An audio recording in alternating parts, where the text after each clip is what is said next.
Welcome to CPOO News. I'm Anita Dump. And I'm Lucy Stools, number 2 anchorwoman. To provide us with the latest updates on C. difficile, let's go to B4 and see how they've implemented the 3/8. They're a great bunch. Back to our own reporter, Maya Buttreeks. Live from B4, I am here with ICP and the B4 staff to learn about the new approach to C. difficile. I have a patient who is on a laxative and has had 2 loose stools. Do I send a specimen? If they've been on laxatives, we expect them to have loose stools. I would stop the laxatives and continue to monitor.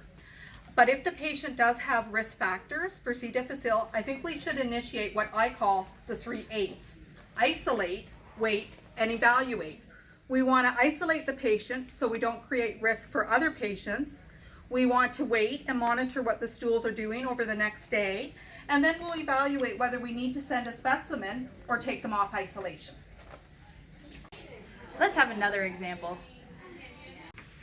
My patient has been here for a week and just had loose stools. Do I need to isolate? Are they on laxatives? No. Since they've been here for a week, there is a chance they may have picked up C. difficile. But the case definition of C. diff is 3 or more episodes of diarrhea in a 24-hour period, and we have not met that threshold yet. In this case, I would isolate, wait, and I'll evaluate the patient tomorrow. Okay. Now over to Sheriff Shartsalot, who's going to tell us about changes to bowel documentation at the hospital. There's a new bowel record in town. You gotta fill out all the columns. This sheet's crap. We don't know the consistency of the stool. We don't want any what we in the field call undocumented on the form. Failure to complete the form is considered a medical record infraction. I understand that they're only supposed to send the stool that conforms to the shape of the container. Yes, it can be tricky to differentiate between a number 5 stool, which should not be sent, and a number 6, which should. To help show the difference, Chef My Enormous Butt is here with her poo cakes. So this would be a perfect specimen for a C. diff sample. You see how it's loose and running, it takes the shape of the container. And so would that be a 6 or a 7? Yes, it would. You see, I made this chart. It starts with a 1 and through to a 7. Okay. And what would a 5 look like?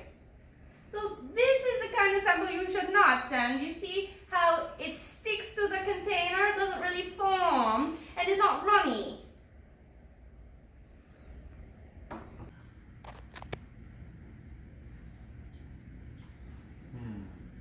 Ooh, pooing good! And back to the desk.